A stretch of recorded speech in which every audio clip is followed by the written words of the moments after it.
की व्याख्या क्या है? जैन साधु की व्याख्या आज तुमने आपू है, बहुत सुंदर सी व्याख्या। और ऐसे वंदन की प्रक्रिया तो जंगलों में बीच में जाते ना, आदिवासी लोग भी आते जाते पाँव में पड़ते, कई मराठी लोग उनके हिसाब से आते ऐसे पाँव करते, फिर यहाँ से निकाल के 10 पैसा 20 पैसा निकाल के देते, कोई 10 रुपया निकालते हैं, फिर बोले, फिर हम कहते कि भाई हम नहीं लेते, नहीं नाही बाबा घ्या ना, नाही काय म्हणता, थोडीशी प्रसाद आम्ही गरीब माणूस आहे, जास्त देऊ शकत नाही, एवढं तर घ्या।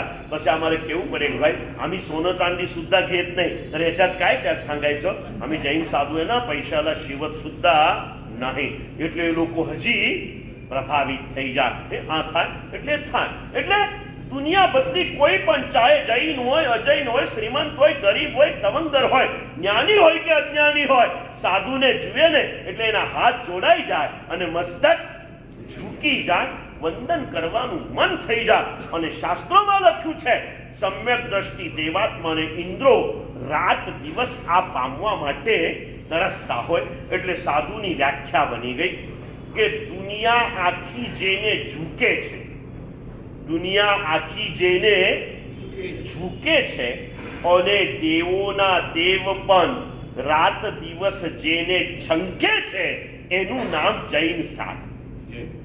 દુનિયા આખી જેને ઝૂકે છે અને દેવોના દેવપન જેને ઝંખે છે, એનું નામ જૈન સાધુ।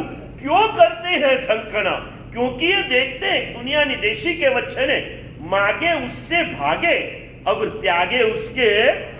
आ वंदन त्यागने છે, કોને છે ભાઈ? ત્યાગને વંદન છે, વૈરાગ્યને વંદન